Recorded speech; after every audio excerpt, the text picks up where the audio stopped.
lovely to catch up. And I was chatting to Jack and Bianca, Jack's wife, chatting about their country property. Because as we know, things are going fine for Jack. Oh, that's where he keeps his fleet of cars. I mean, it's an off-grid property, so not attached to the city power, no bin pickup. It's very common man. Well, Really? we know You've got he your has own, several like a cars private out island. there. He's off the Private island. It's in the bush. I think he did it to not pay tax. I think he's hoping to secede at some point. In Branson's book, he talks about like setting everything up off grid and stuff. So, yeah, Jack and Richard Branson, very similar type people. Yeah, Very humble property. So off-grid that's actually what I want to focus on, because Jack's talking about this off-grid property and, they have family and stuff out there. Jack talks about the fact it's got solar panels, it's got a battery, and then there's a generator. Like, that is the only options they have for power out there. I tried to explain electricity to Jack because he was like, I don't understand. Like, am I right in saying, Jack, you have all these issues going on? Like, sometimes the emergency lighting will come on in the middle of the night. That's right, yeah. We're not completely across the solar unit. Okay. And Hamish tried to tell us how the difference between volts, watts, and amps, and it was a waste of time because I'd already tried to do that lesson on YouTube several times. Yep. And it's just like water through my fingers. I just can't retain the information. And in your context, though, why do you need to know about any of these things for the running of your house? The guy who we got the house off gave us a rundown at the start, and he's like, very important that you remember blah, blah, blah, watts, blah, blah, blah, blah, blah, blah, blah, amps, blah, blah, blah, blah, blah, blah, volts. So I assume he used words. Unfortunately, the bit of Jack's black box he can't remember, I think, is the critical bit, because you haven't really mastered. It didn't seem to me like you'd mastered it. But the best I can do when people ask, why is there no power here, is I go, I think...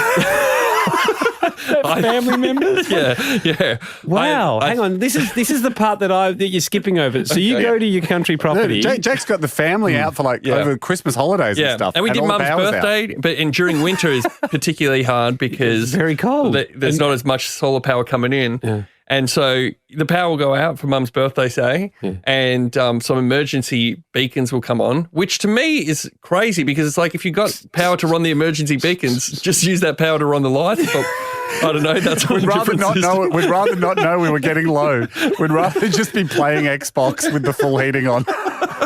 And I know, so everybody asked, like, so what do we have to do? What's wrong with the power? Why isn't the solar working? I said, I'm pretty sure it's a low volts problem.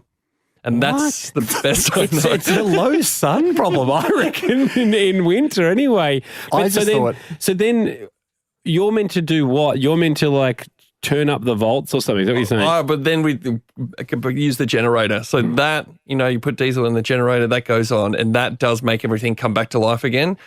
But you prefer not to be burning diesel all the time. Well, and I'm just looking at the little screen of all the numbers again, watts, amps, volts, amps in, amps out, watts in, watts out. Yeah.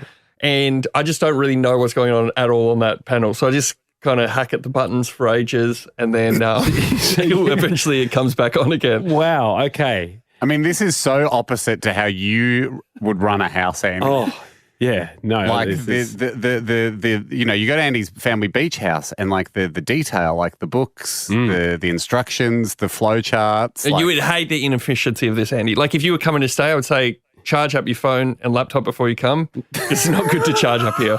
Bring a power bank if you can. Bring two suitcases. Make most of them portable batteries. My dad laminated the instruction manual for the bread maker. That's the level. I mean, you go to the Lee family beach house, and it's like, like normal, like Airbnbs. They'll go like, what's on in the area, like walking trails and stuff. Like the list of detail in the house manual is like, in the rare event of a chemical attack, soak the spare towels, not the good towels, but the spare towels, and put them along the bottom of the doorways. This will stop the nerve agents getting in. And see, the level of instruction that we give to people is like, the water pump. You're on your own. the water pump takes up a lot of electricity, so try not to have a shower unless it's a real emergency. Jack's detail is basically like, listen, welcome to the bush. You're lucky to have shelter. Not animals don't get that. That's it. Treat it as camping, essentially. Wow, Bear Grylls seems more comfortable in most of his TV shows. Hamish, so let's get to our gift. So, Jack, what I've done for you is I tried to explain a bit. You've got me more panels. No, I tried to explain Year 10 science to you, and you just like didn't hear any of that. you just gave me the blah, blah, blah. I'm like, look, I'm not qualified, but someone that is joins us on the show. I thought the least we can do is get you someone to help. His name is Chris. He's a Sparky. He's contacted the show. He's in our database, Jack. Chris, ahoy, welcome to the show. Ahoy, boys. How you doing? Yeah, Ahoy, good, Chris. thanks, Chris. We're good, Chris, but Jack's in some strife here with his electricity needs. Is there anything you can tell Jack that could help him run this property for future family gatherings in a state of not power panic, which is, I guess, what you can't live in constant fear of, Jack. You wouldn't know when the power's about to go out. Lots of torches, that sort of thing. Candles. Which means you should just go to a park. No, well, you get the warmth of the fireplace. Yeah, you get the shelter of the roof. You just don't. They've got that at parks. You just don't use the lights a lot. Chris, what can I do? Oh, well, talk to me, Jack. What have you actually got there, mate? Because all I'm hearing is a battery. I'm hearing some solar and a generator, and it doesn't sound like you actually know even what you've got on the property. No, I do know. Physically, there are 3 panels. And 3 solar panels. Yeah, but they're big. Mate, that is not going to give you any. I think you can buy portable. Even I've impulse bought a portable camping setup that's got 4. Mate, that would power. That would power a funny hat with a windmill on top, and that's about. And I know that we need at some stage to upgrade and get some more panels.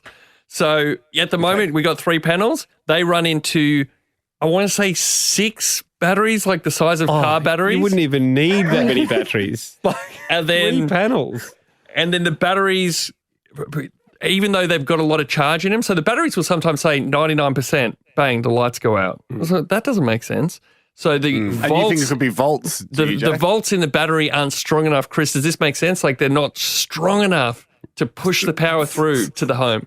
Yeah. So if your house is wired, or the little getaway property, we'll call it, if that's wired with all of like your normal house appliances, they use 240 volts.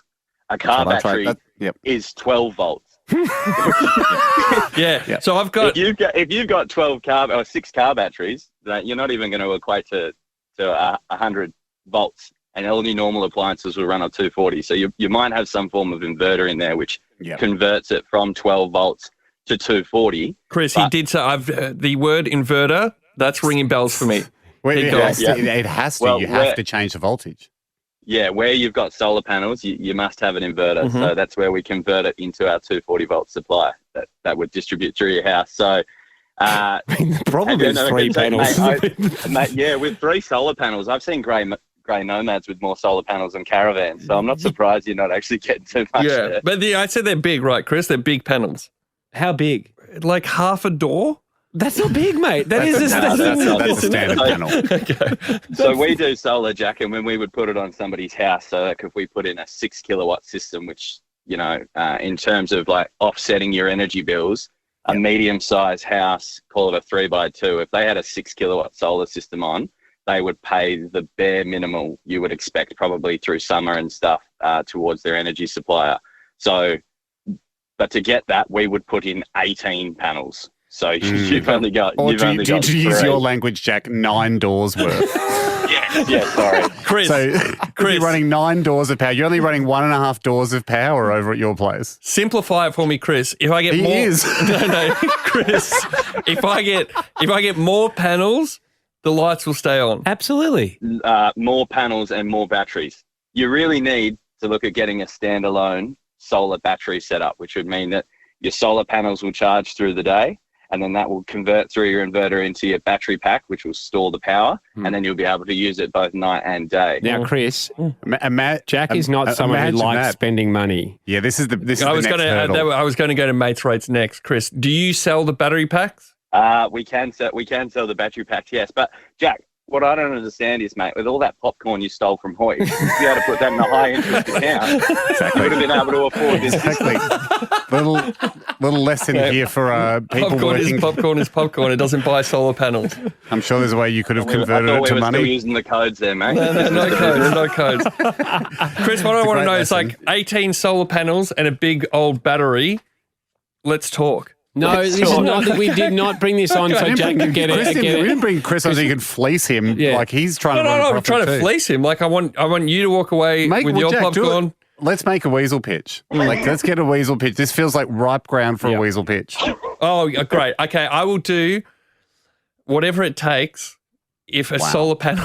No. Let me rephrase that. Just so you know, I've got a big ask up still, of Jack, and he has not fulfilled that. I will I'll just say it like this. I'll super serve. And I have been looking for Australia's best solar panel and battery company, and I will super serve them if they come to the party. Andy and I will do Not on this show, Not you doing it on this show. No. But if I just was telling a story and I was like, I turn the light on, and obviously, can you guys organise some air horns for both Hamish and I? So if we ever get a whiff of no, but if it comes up naturally, you'll hear a horn power on the weekend, thanks to my good friends at Australian Solar or whoever it might be. I hope to God that's not your natural self.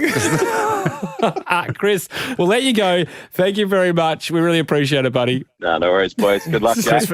Chris from Handcook Electrical in Perth, and I appreciate the deal we've done on the side there, Chris. Hancock Electrical there, Hamish. But cheers. Sorry, boys. Hancock. Super handy. Hancock for all your electrical needs out west. Thank you for that. And if you side with me, I will get your name right. No. Big solar panel companies, come at me.